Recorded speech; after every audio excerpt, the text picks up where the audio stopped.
Have you ever found yourself lying awake at night wondering where things went wrong with your children? Maybe you raised them with love, patience, and endless sacrifice, and yet now you're met with distance, guilt, or even silence. If that sounds familiar, you're far from alone. Many devoted parents in their 60s or 70s find themselves hurt or ignored by the very children they once held close. This may be hard to face, but sometimes, and I say this gently, the issue isn't you, it's them. The truth is, being your child doesn't give anyone permission to mistreat you. Real love shouldn't come wrapped in guilt, manipulation, or disrespect.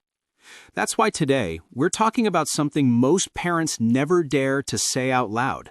There are certain things your grown children should never say to you.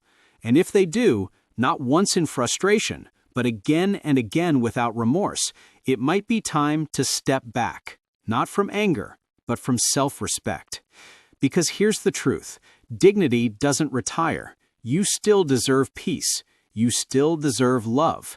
And if someone, even your own child, becomes a constant source of hurt, then choosing yourself isn't selfish, it's survival. Let's start with the first red flag, when your child says, "You are a bad parent." Of course, no parent is flawless. We've all made mistakes. Maybe we worked too hard, didn't say "I love you" enough, or simply didn't know what we know now. But there's a difference between having a loving, honest talk about the past and using your flaws as weapons against you. When an adult child throws those words at you, especially after you spent your life caring for them, they're not trying to heal, they're trying to control. It becomes emotional punishment, and the longer you tolerate it, the easier it becomes for them to justify cruel behavior. No one should define your whole life by a few mistakes, least of all the child who once depended on you for everything. If they truly wanted peace, they'd speak with kindness, not blame. If they valued your bond, they'd want to rebuild, not destroy. And if all they do is remind you of what you did wrong without ever acknowledging your love or sacrifices, then it's not about healing, it's about power. And that's not love. That's manipulation. The next painful phrase is this: "You're a burden." No parent should ever hear that, especially not from the same child they once held through fevers, tantrums, and tears. Yet many seniors are made to feel like they're in the way, as if they've become inconvenient, too needy, or too much trouble. Let me be clear, you are not a burden. You are a blessing. Your wisdom, experience, and love have a value beyond measure. Anyone who makes you feel otherwise doesn't understand true family. It's heartbreaking when your own children treat you like an obligation instead of a gift. But if they speak to you with impatience, irritation, or shame, it's okay to take a step back. In fact, it's necessary, because those words can slowly break your spirit. Respect must go both ways. You clothed them, fed them, and gave them everything you could. The least they owe you is basic kindness. I know this isn't easy, especially for those who grew up in a time when family meant everything, when parents gave without complaint and children showed honor in return. But today's world is different, and not always in a good way. You might tell yourself, "They're just busy," or "I don't want to make things worse." But ask yourself this: how many times have you swallowed your pain just to keep the peace? And did it really bring peace? Every time you let disrespect slide, it teaches them it's acceptable. It sets a pattern, and before you know it, that pattern becomes your new normal. But that's not the life you worked so hard to build. Now let's look at something quieter, but just as painful.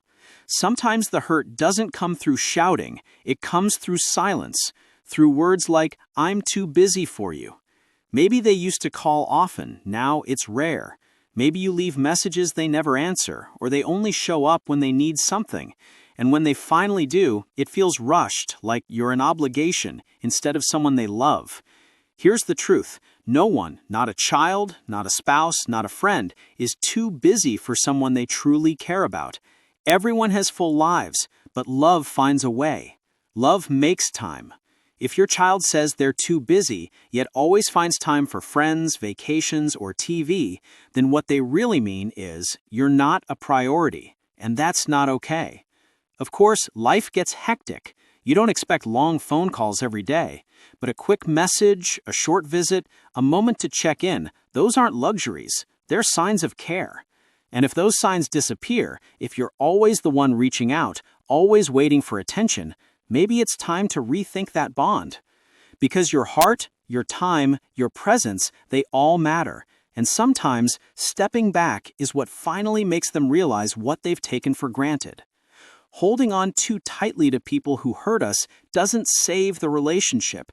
It only steals our peace. You've given all your life. Now it's time to protect your peace over your pain. There's a deep sadness that comes when a parent realizes the love they gave freely is being turned against them. It's not just sorrow, it's grief. The kind that hurts not because someone left, but because they changed. And too often, parents blame themselves. You might wonder, did I give too much? Or was I too soft? But the truth is, you gave them love, lessons, and opportunities. What they choose to do with that is on them. So when your adult child says something like, "You owe me," stop and think, owe them what? You brought them into this world out of love, not obligation. You worked hard, sacrificed sleep, skipped vacations, and gave up pieces of your own happiness to build theirs. How could you possibly owe more? This idea that parents owe their grown children something for simply raising them is a harmful lie. It shows entitlement, not gratitude. When someone demands your time, your money, or your energy without giving back, that's not family. That's taking advantage. You are not an ATM. You are not a dumping ground for guilt or blame. And when your child uses guilt to control you, whether it's asking for money, free babysitting, or demanding you cancel your plans, it's okay to say no. Not with anger, but with love. Love for yourself. Because love without limits isn't love at all. It's losing yourself. Have you ever been told you're too old to understand? That one cuts deep, doesn't it? If you've ever felt dismissed because of your age, as if your thoughts no longer matter, I want you to know it's not okay. You didn't spend 6, 7, or 8 decades on this planet just to be treated like a child by your own child. You've lived through things they can't even imagine. You've endured loss, faced hard times, and raised a family without the convenience of modern life. You built strength through struggle, and that deserves respect. Your voice doesn't lose value with time, it gains it. So when someone, especially your child, uses your age to silence you, it says something deeper. They don't appreciate your wisdom. They hear your words but refuse to listen. And that's painful, because as we grow older, we don't crave control, we crave connection. We want to be heard, to be seen, to be valued. If your child constantly interrupts you, dismisses you, or treats you like you're out of touch, you have every right to step back. Respect isn't something you earn after decades of sacrifice. It's something you're owed, simply because you're human. Then there's another painful phrase that can quietly destroy your peace.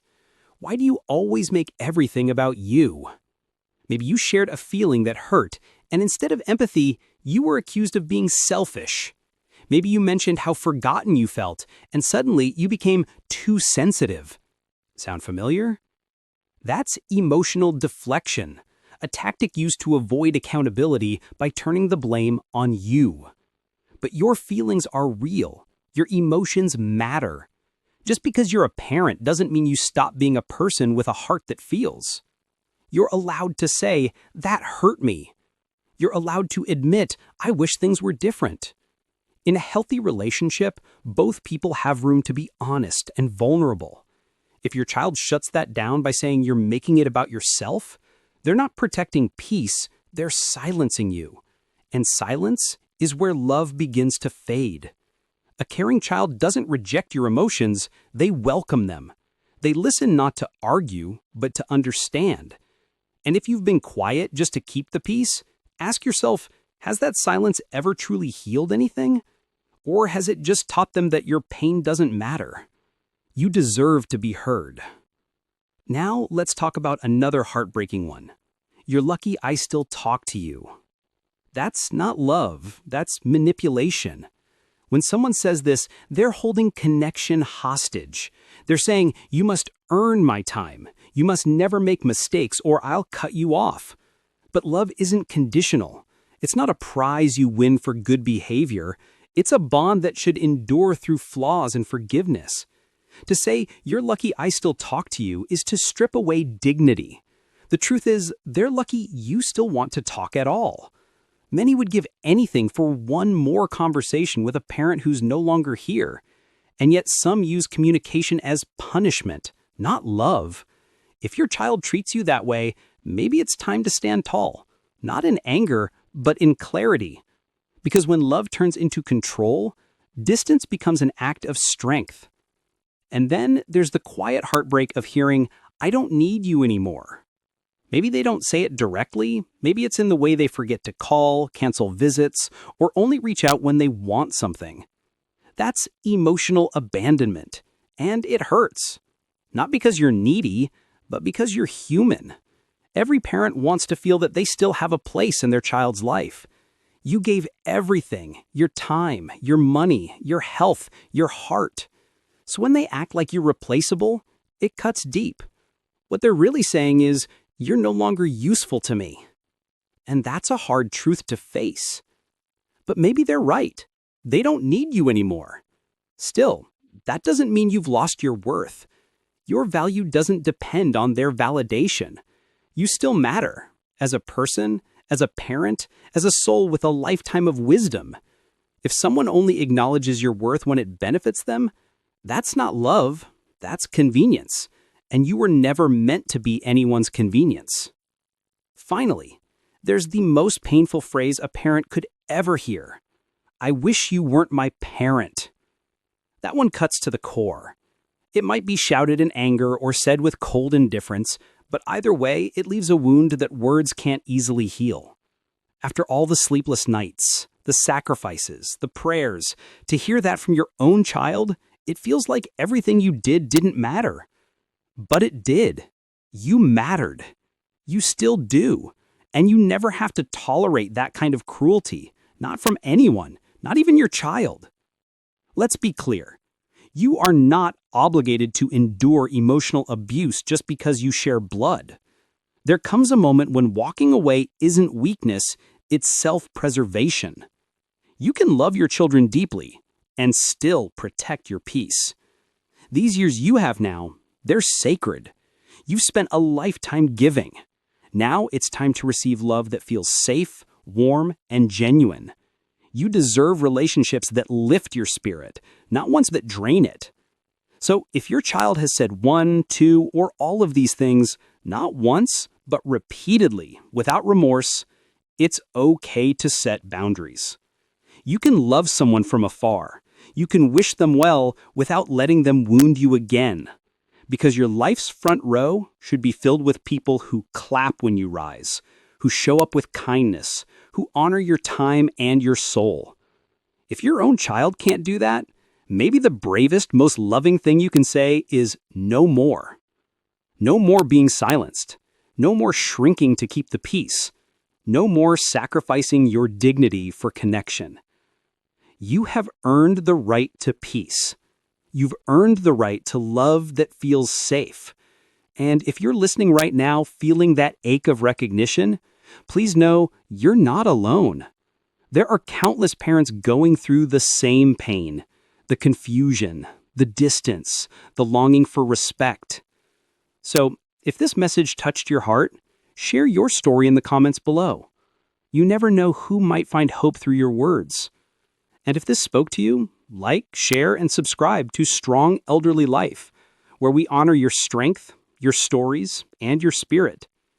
This channel isn't just about aging, it's about awakening. Because you are not here to be tolerated, you are here to be treasured. Here's to living strong, wise, and free.